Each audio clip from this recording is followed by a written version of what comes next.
نحن نتحدى أهل البدع والأهواء، أهل البدع العقائدية وأهل البدع السياسية. نقول بيننا وبينكم السلف، بيننا وبينكم الكتب.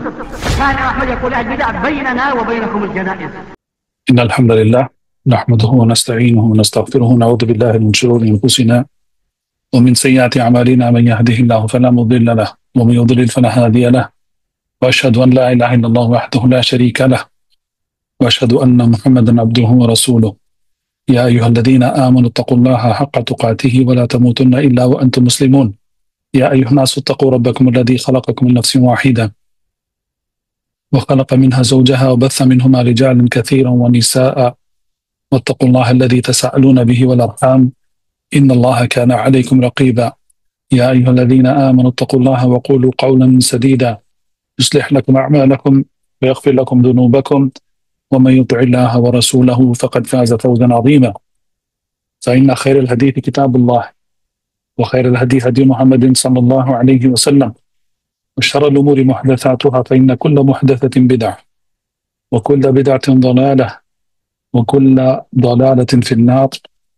ما بعد،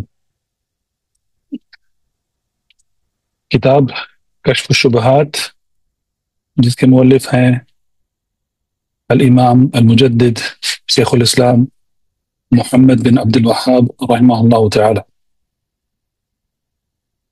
تو شبہات جو مشرکین پیش کرتے ہیں اور جو توحید کے تعلق سے اعتراضات پیش کرتے ہیں، ان کے جواب میں مؤلف رحمہ اللہ انہوں نے دو قسم کا جواب دکھایا ہے اس کتاب میں. سب سے پہلے مجمل طریقہ، یہ پہلا طریقہ تھا، اور اس کے بعد مفصل، یعنی کہ پورے تفصیل کے ساتھ کس طریقے سے ان کو جواب دیا جا سکتا ہے.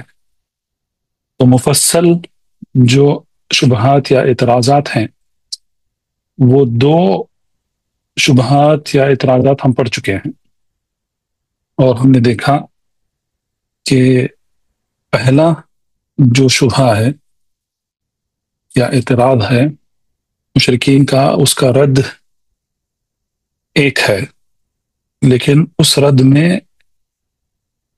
تین پہلو ہیں اس کے رد کے، وہ ہم نے اس سے پہلے دیکھ لیا ہے. اور دوسرا جو شبہہ ہے اس کے رد میں مؤلف رحمہ اللہ انہوں نے 5 طریقے سے اس کو رد کیا ہے. اور میں سمجھتا ہوں کہ پچھلے درس میں ہم نے تقریباً 2 یا 3 ہم نے پڑھ لیا ہے، اور آج اس کا کچھ حصہ باقی ہے. اور تیسرا جو آج ہم انشاءاللہ پڑھیں گے، وہ اس کا رد ایک ہے، اور اس کے رد میں 2 پہلو ہیں.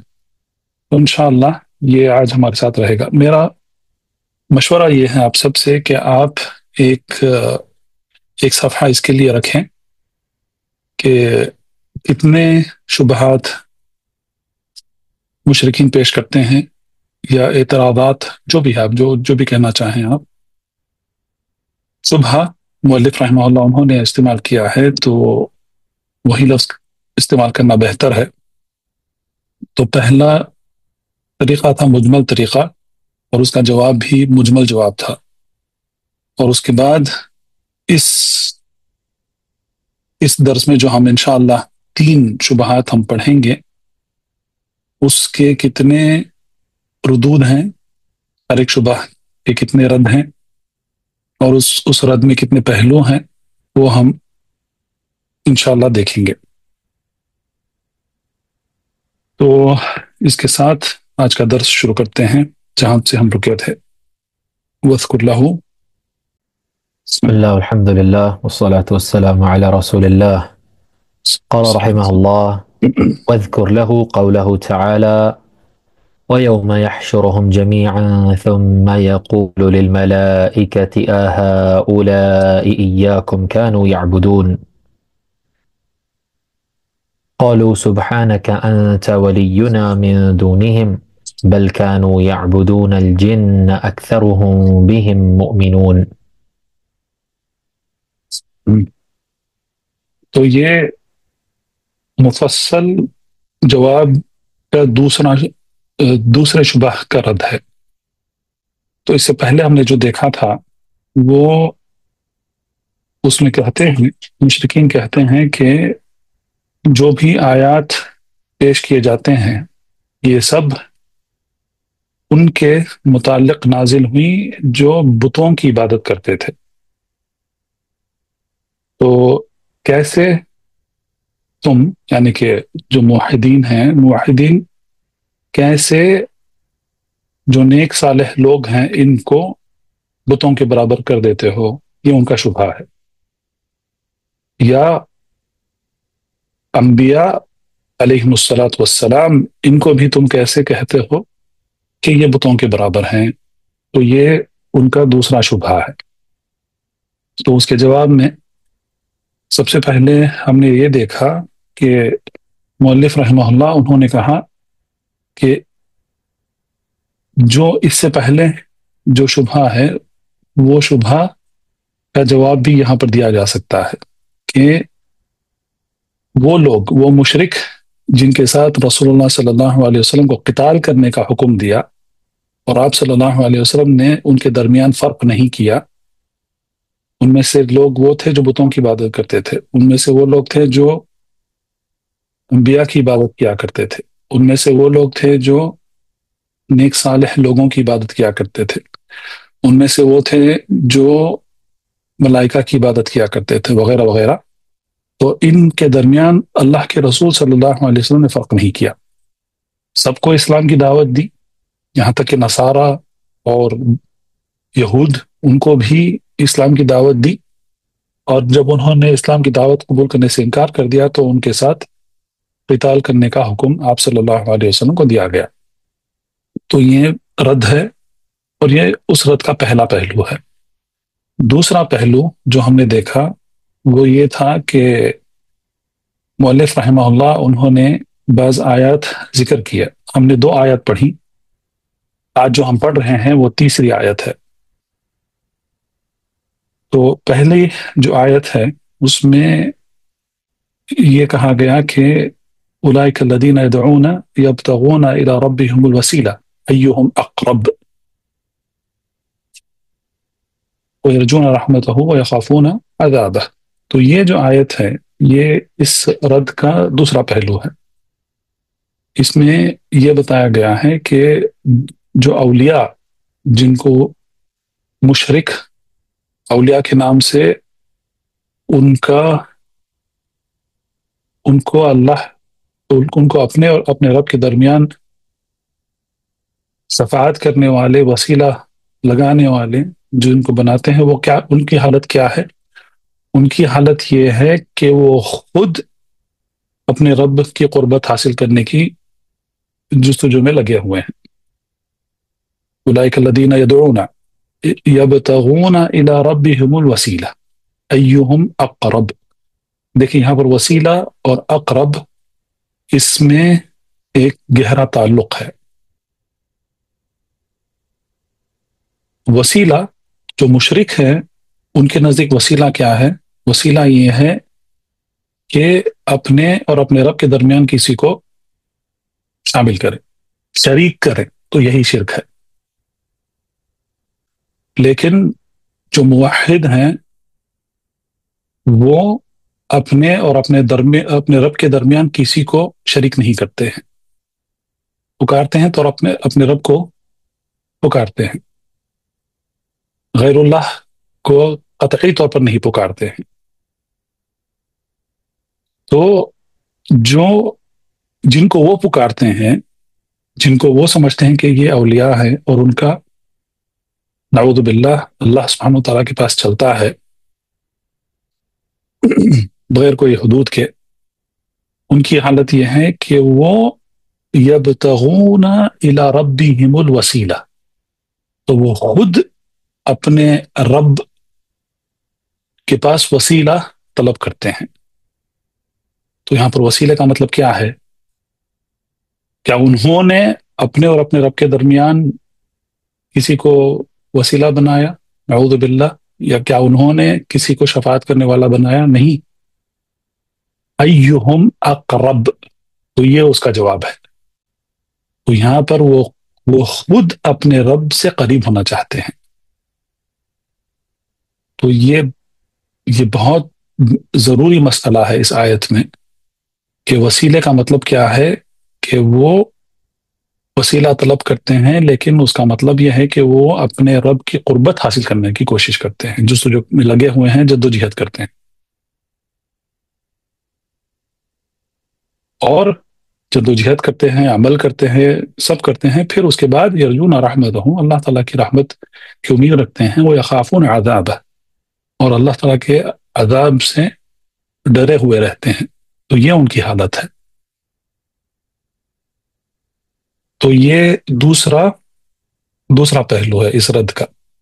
تیسرا پہلو تھا عیسیٰ علیہ السلام اور مریم علیہ السلام کے متعلق، کہ ان کے بارے میں یہ کہا گیا کہ عیسیٰ علیہ السلام اور مریم علیہ السلام وہ اللہ کے نیک بندے تھے، صحیح ہے، لیکن اللہ کے رسول تھے عیسیٰ علیہ السلام، اور عیسیٰ علیہ السلام سے پہلے کئی رسول گزر چکے ہیں، اور ان کے والدہ مریم علیہ السلام صدیقہ تھی، اور کانا یاکلان الطعام، اور وہ دو کھانا کھایا کرتے تھے۔ تو میں نے آپ کو بتایا تھا کہ جو مخلوق ہے اس کو کھانے کی ضرورت پڑتی ہے، تو اسی لیے عیسیٰ علیہ السلام اور مریم علیہ السلام کھانا کھایا کرتے تھے۔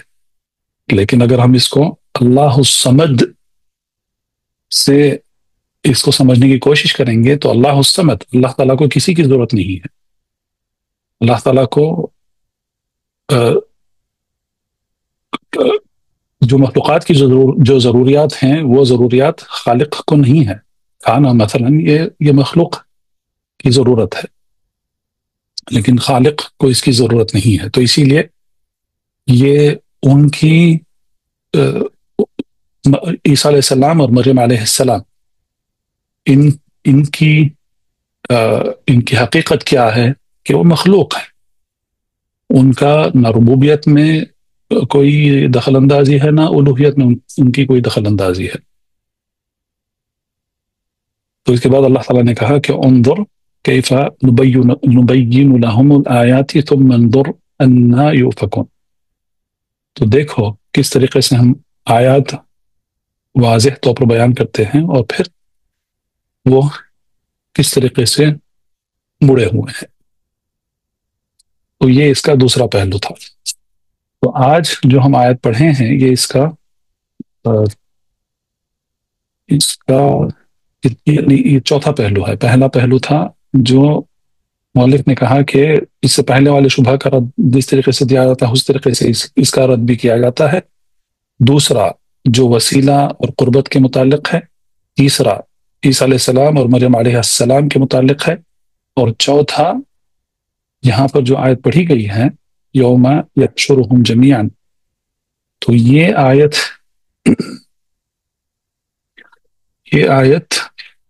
سورۃ سبا کی آیت ہے۔ دو آیتیں ہیں، سورۃ سبا 40 اور 41، 40 اور 40 پر 1، یہ دو آیتیں ہیں۔ تو اس کا معنی بنتا ہے، اس کا معنی ان آیت کے معنی کا ترجمہ اس طریقے سے بنتا ہے کہ سورۃ سبا ہے، سورت نمبر 44، اور 44 30 پر 4، اور یہ آیت نمبر ہے 40 اور 41، یعنی کہ 40 اور 40 پر 1۔ تو اس میں یہ کہا گیا ہے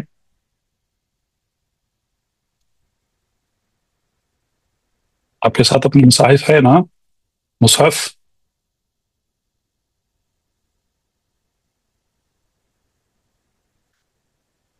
یوم یحشرہم جمیعا ثم یقول للملائکۃ اہؤلاء ایاکم کانوا یعبدون قالوا سبحانک انت ولینا من دونہم بل كانوا يعبدون الجن اکثرهم بهم مؤمنون۔ تو اس کے معنی کا ترجمہ یہ ہے کہ اور جس دن وہ ان سب کو جمع کر کے فرشتوں سے دریافت فرمائیں گے، یعنی کہ اللہ سبحانہ وتعالیٰ، کہ کیا یہ لوگ تمہاری عبادت کرتے تھے وہ کہیں گے، ملائکہ کہیں گے قالوا سبحانک، کہیں گے کہ اے اللہ آپ کی ذات پاک ہے اور ہمارے ولی ہو آپ، بلکہ یہ لوگ جنوں کی عبادت کرتے تھے، جنوں کی عبادت کرتے تھے، ان میں سے اکثر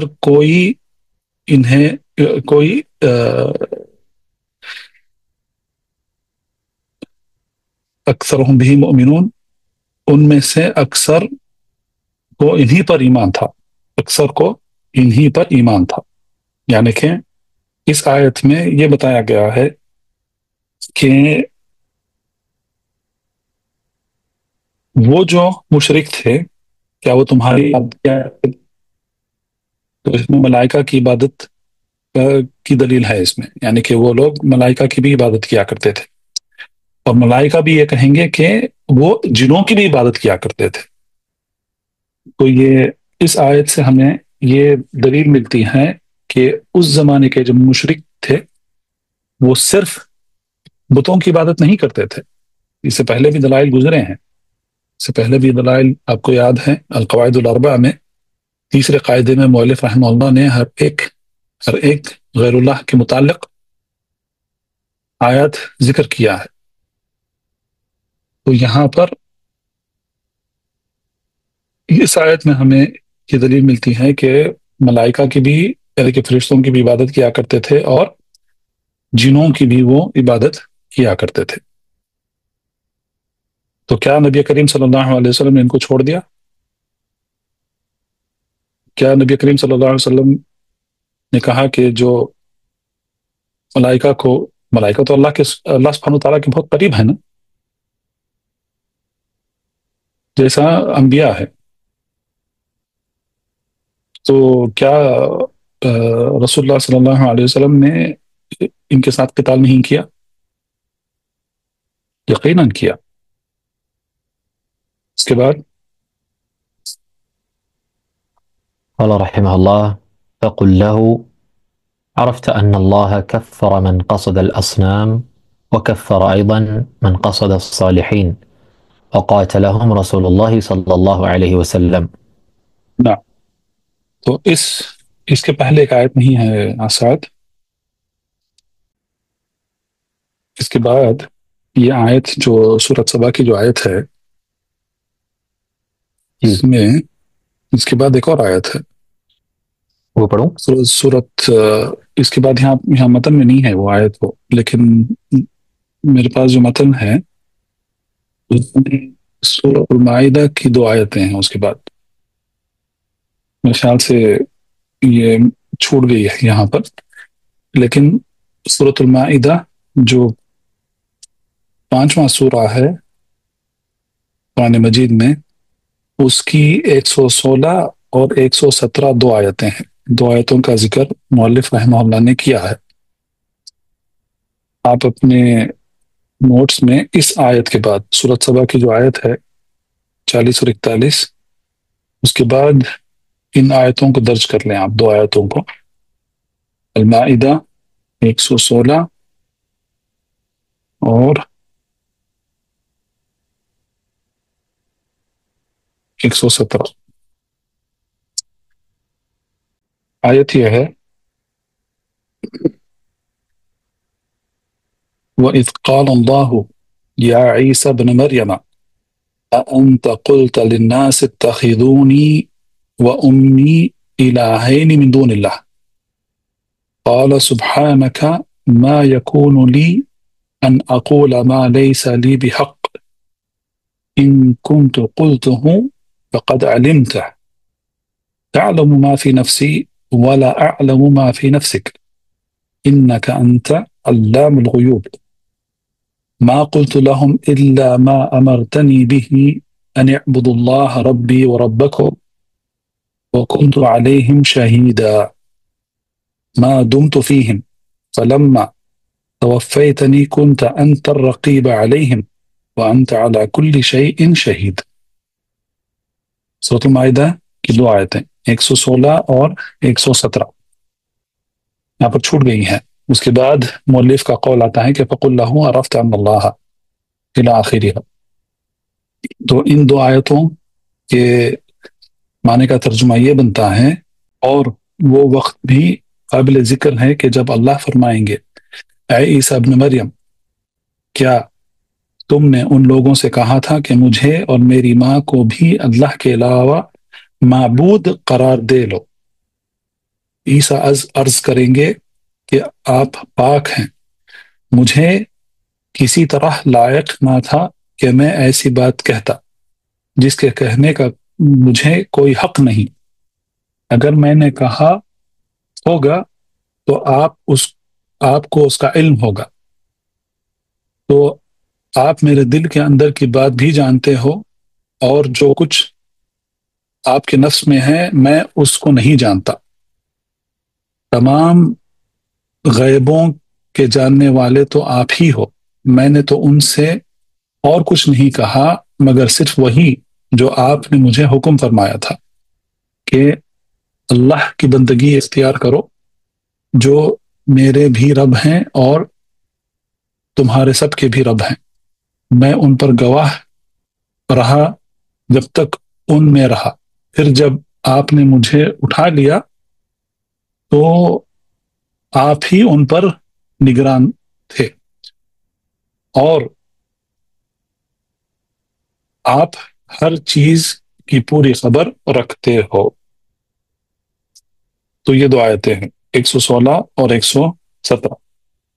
تو اس میں بھی وہی دلیل ہے، اور اس میں بہت قوی دلیل یہ ہے کہ وہ لوگ عیسیٰ علیہ السلام کے مرنے کے بعد انہوں نے عیسیٰ علیہ السلام اور مریم علیہ السلام کو پکارنا شروع کیا۔ تو کیا انہوں نے شرک نہیں کیا؟ تو کیا انہوں نے اللہ کے ساتھ عیسیٰ علیہ السلام اور مریم علیہ السلام یعنی کہ نصارہ بالخصوص، کیا انہوں نے تو خیر اللہ نہیں بنا لیا؟ کیا تو یہ پہلی بات ہے۔ دوسری بات، کیا سیدھا جو نصارہ گمراہ ہوئے، عیسیٰ علیہ السلام کی وفات نہیں، مریم علیہ السلام کی وفات ہوئی لیکن عیسیٰ علیہ السلام کو اٹھا لیا گیا ہے۔ عیسیٰ علیہ السلام کے جانے کے بعد کیا انہوں نے سیدھا عیسیٰ علیہ السلام کی عبادت شروع کر دی؟ نہیں، ان کو بھی گمراہ کیا گیا ہے۔ نصارہ گمراہ ہوئے، انہوں نے سب سے پہلے انجیل میں رد و بدل کیا، پھر انہوں نے ایسے ویسی باتیں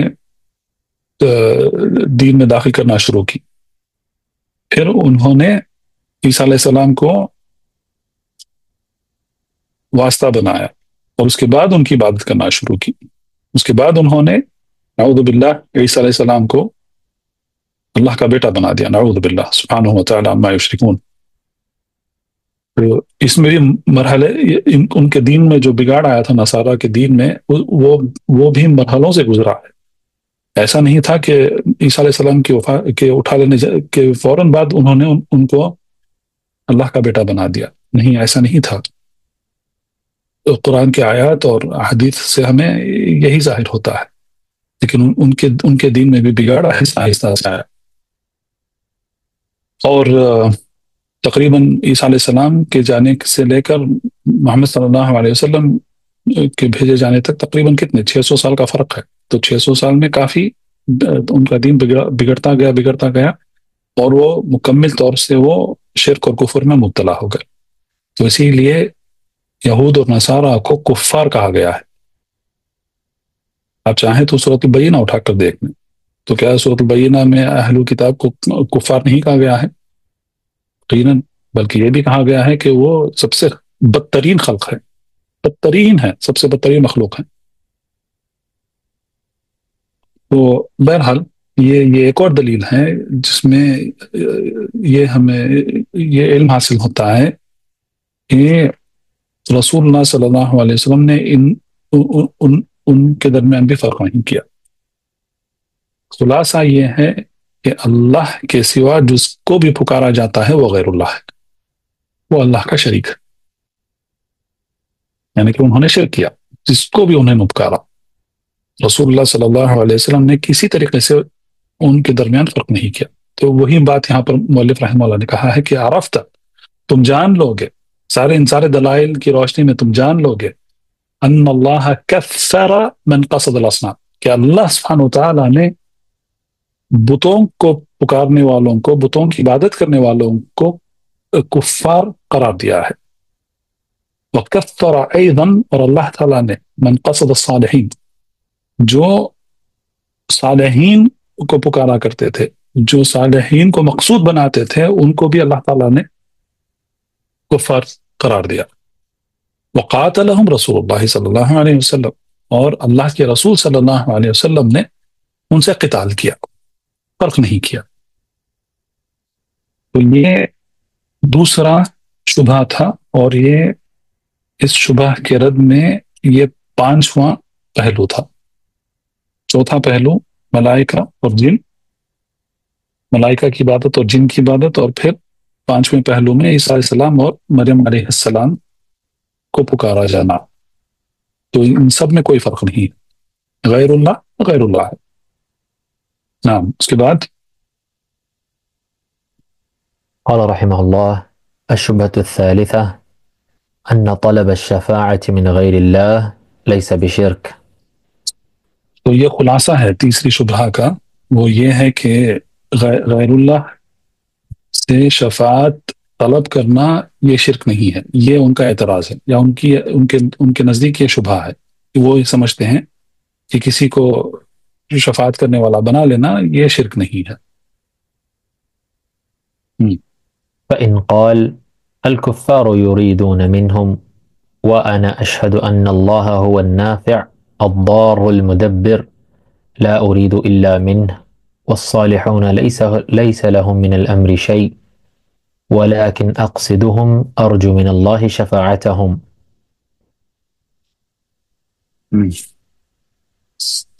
تو یہ تیسرا شبہ ہے. تو فإن قال، تو آپ دیکھیں کہ جو طریقہ اختیار کیا ہے مؤلف رحمہ اللہ، انہوں نے ایک تعلیمی طریقہ اختیار کیا ہے.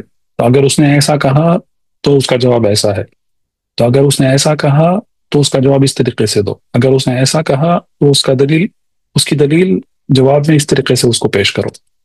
تو یہ بہت زبردست طریقہ ہے، تعلیمی طریقہ انہوں نے اختیار کیا ہے. تو کہتے ہیں کہ فإن قال، اگر اس نے کہا الکفار یریدون منہم، تو اس کا مطلب ہے ایک کفار ہیں، کہ کفار جو ہیں وہ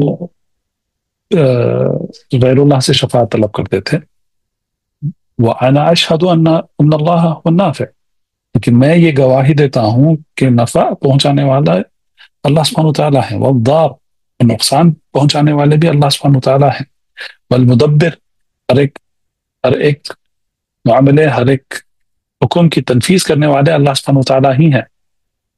لا اريد الا منہ، میں جو بھی طلب کرتا ہوں، جو بھی ارادہ کرتا ہوں، میں وہ صرف اللہ تعالیٰ سے ہی میں طلب کرتا ہوں. والصالحون لیس لهم من الامر شیء، اور جو نیک صالح لوگ ہیں ان کا ایسے معاملات میں کچھ نہیں چلتا ہے، پورے کائنات کے جو معاملات ہیں اس میں ان کا کچھ نہیں چلتا ہے.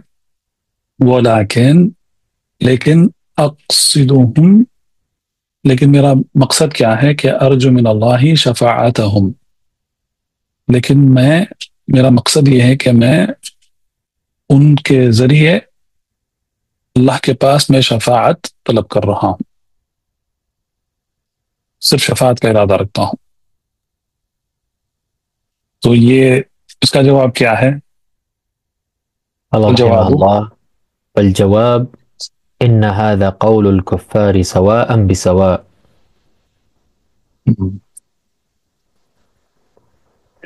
تو یہ جو جواب ہے، یہ جواب انہی کا جواب ہے جن کو قرآن نے کہا کہ یہ مشرک ہیں، یہ کفار ہیں.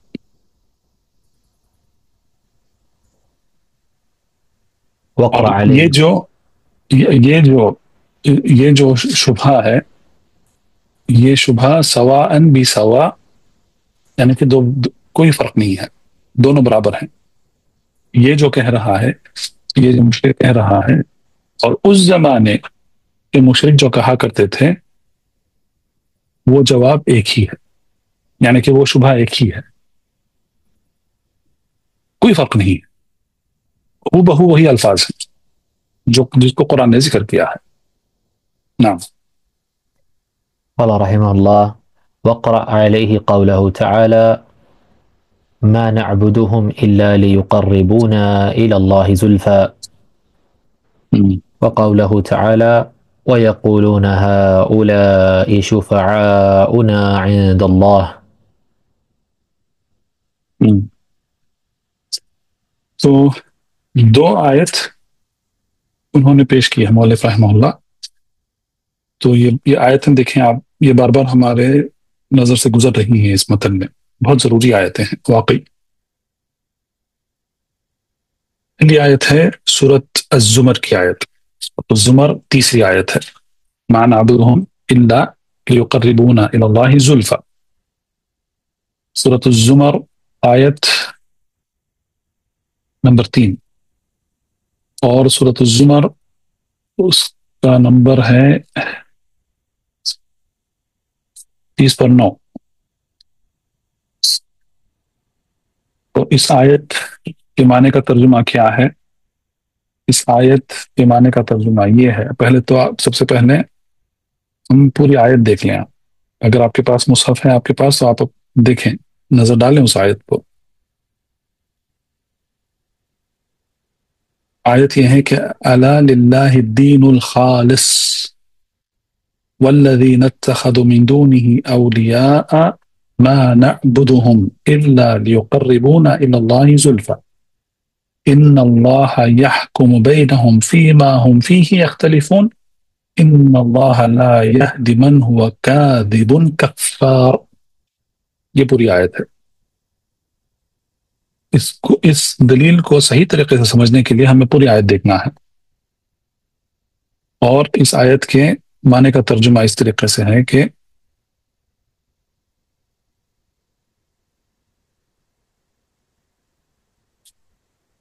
خبردار، اللہ ہی کے لیے خالص عبادت کرنا ہے، اور جن لوگوں نے اللہ کے سوا اولیاء بنا رکھے ہیں اور کہتے ہیں کہ ہم ان کی عبادت صرف اس لیے کرتے ہیں کہ یہ ہمیں اللہ سے قریب کر دیں، اچھے طرح قریب کرنا. یہ لوگ جس کے بارے میں اختلاف کر رہے ہیں اس کا فیصلہ اللہ سبحانہ و تعالیٰ کریں گے. جھوٹے اور ناشکر ہیں کہ جھوٹے اور ناشکر ہیں لوگ نہیں، جھوٹے اور ناشکرے لوگوں کو اللہ سبحانہ و تعالیٰ راہ نہیں دکھاتے ہیں. تو جھوٹے بھی ہیں اور وہ ناشکرے بھی ہیں. کفار کا لفظ استعمال ہوا ہے یہاں پر. تو اس میں اس آیت میں ہمیں کیا ہم دیکھ سکتے ہیں؟ سب سے پہلے الا للہ الدین الخالص، جو خالص دین ہے وہ صرف اللہ تعالیٰ کے لیے ہے.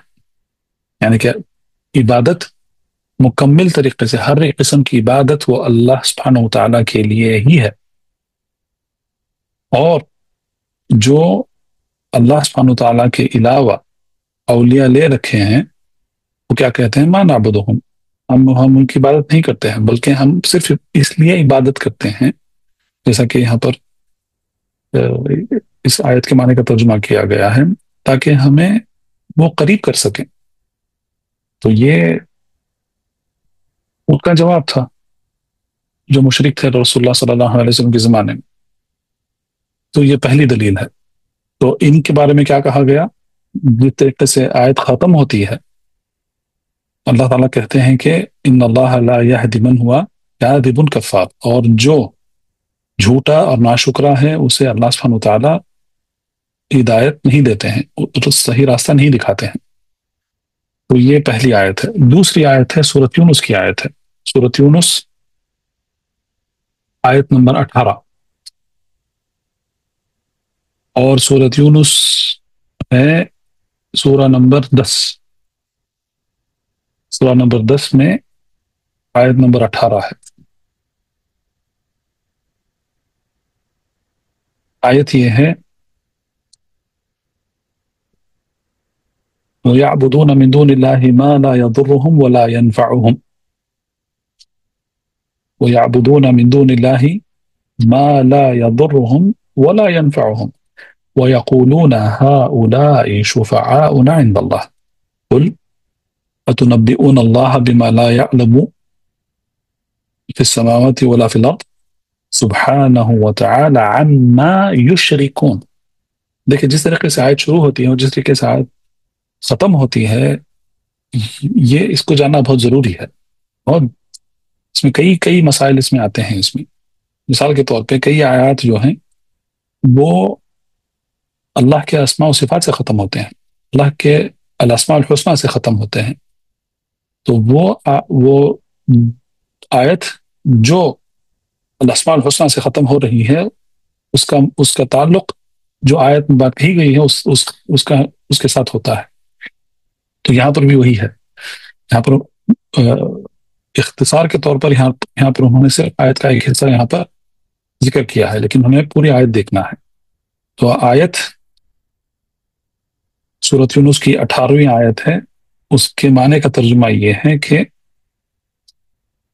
اور یہ لوگ اللہ کو چھوڑ کر ایسی چیزوں کی عبادت کرتے ہیں جو نہ ان کو نقصان پہنچا سکتی ہیں اور نہ نفع پہنچا سکتی ہیں، اور کہتے ہیں کہ یہ اللہ کے پاس ہمارے سفارشی ہیں. آپ کہہ دیجئے کہ کیا تم اللہ کو ایسی چیز کی خبر دیتے ہو جو اللہ کو معلوم نہیں، نہ آسمانوں میں اور نہ زمین میں ہے. وہ پاک ہیں، برتر ہیں، اور وہ پاک اور برتر ہیں ان لوگوں کے شرک سے. سبحانہ وتعالی عما یشرکون. تو ہؤلاء شفعاؤنا، وہ ہمارے شفاعت کرنے والے ہیں، وہ ہمارے سفارش کرنے والے ہیں. تو یہ ان کا زعم تھا مشرکین کا. تو انہوں نے کہا کہ یہ ہمارے طرف سے یہ شفاعت کریں گے، یہ ہمارے شفاعت کرنے والے ہیں. تو اللہ سبحانہ وتعالیٰ نے کہا کہ یہ شرک ہے. سبحانہ وتعالی عما یشرکون. کہ اللہ سبحانہ وتعالیٰ پاک اور برتر ہیں اس سب سے جو یہ لوگ اللہ تعالیٰ کے ساتھ شرک کرتے ہیں. تو یہ جو آیتیں ہیں یہ بہت زبردست آیتیں ہیں. اگر آپ ہو سکے تو ان کو آپ یاد کر لیں، آپ ان دو آیتوں کو. ایک سورۃ الزمر کی آیت ہے، تیسری آیت ہے، اور دوسری سورۃ یونس کی 18ویں آیت ہے. تو یہ جو رد تھا، اس رد کا یہ تیسرا شبہ تھا ان کا، تیسرا اعتراض. اور اس کا رد بھی ایک ہی رد ہے اس کا، لیکن اس میں دو آیتوں کی دلیل مؤلف رحمہ اللہ نے دی ہے. نعم. اس کے بعد قال رحمه الله: واعلم أن هذه الشبه الثلاث هي أكبر ما عندهم، فإذا عرفت أن الله وضحها في كتابه وفهمتها فهما جيدا فما بعدها أيسر منها. نعم. وعلم کہتے ہیں مؤلف رحمہ اللہ، جان لو. تو اس سے پہلے یہ بات گزری ہے کہ جہاں پر بھی یہ کہا جاتا ہے وعلم، تو وہاں پر تاکید ہے، اور اس کے بعد جو بات کہی جا رہی ہے وہ بات بہت اہم بات ہے.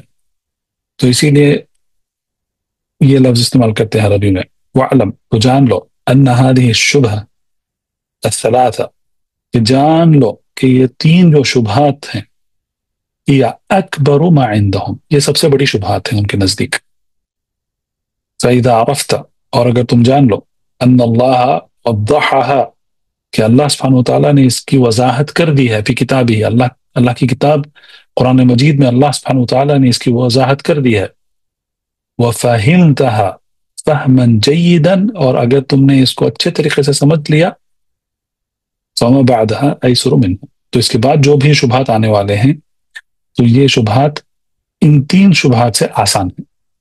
لیکن یہ جو تین شبہات ہیں، یہ تین شبہات سب سے ضروری ہیں اور سب سے مشکل ہیں. ان کو اگر ہم نے سمجھ لیا، اور اس کا جواب اگر ہم نے سمجھ لیا، اور اس جواب میں جو دلائل ہمیں دینا ہے اگر ہم نے وہ سمجھ لیا، تو الحمدللہ ہم مشرکین کے کوئی بھی شبہ کا ہم جواب دے سکتے ہیں۔ تو اس کے بعد جو ذکر کریں گے مؤلف رحمہ اللہ یہ الگ ہیں شبہات، لیکن یہ 3 شبہات جو ہیں اسی لیے یہاں پر انہوں نے یہ کہا ہے کہ 3 سب سے اہم ہیں۔ تو مراجعہ کے طور پر سب سے پہلے کیا شبہ ہے، کیا کہتے ہیں مشرک؟ سب سے پہلے سوال ہے آپ کے لیے،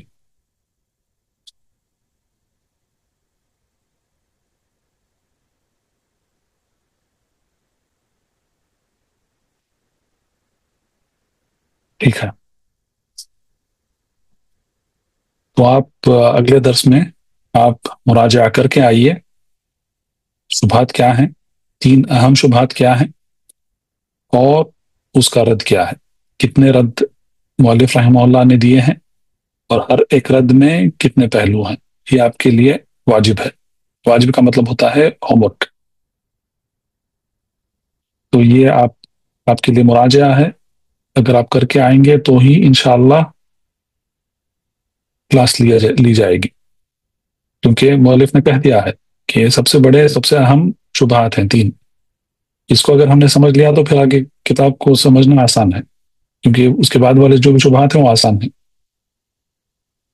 اور آپ کو 1 ہفتے کا وقت نہیں، آپ کو 2 ہفتوں کا وقت دیا جا رہا ہے، کیونکہ اگلے ہفتے میں سفر پر ہوں، تو اسی لیے مجھے کلاس لینا مشکل ہو جائے گا۔ تو آپ کے پاس 2 ہفتوں کا وقت ہے، 15 دن کا وقت ہے آپ کے پاس۔ ایک شبہ کے لیے 5 دن لیں، 3 شبہات ہیں، 15 دن ہیں، اچھے طریقے سے مراجعہ کر کے آئیں۔ یہاں پر رکتے ہیں، وباللہ توفیق، وصلی اللہ علی نبینا محمد وعلی آلہ وصحبہ وسلم، سبحانک اللہم وبحمدک، اشہد ان لا الہ الا انت، استغفرک واتوب الیک، اللہم علمنا ما ينفعنا وانفعنا بما علمتنا، زدنا علما وتوفیقا، اللہم اغفر لنا ولوالدینا ولمشائخنا ولعلمائنا ولولاة امورنا وللمسلمین والمسلمات والمؤمنین والمؤمنات الاحیاء منهم والاموات انک سمیع قریب مجیب الدعوات، واللہ تعالی اعلی واعلم، وصلی اللہ علی نبینا محمد وعلی آلہ وصحبہ وسلم، بارک اللہ فیکم اجمعین، السلام علیکم ورحمۃ اللہ وبرکاتہ۔ فاعلم انه لا اله الا الله واستغفر لذنبك وللمؤمنين والمؤمنات والله يعلم متقلبكم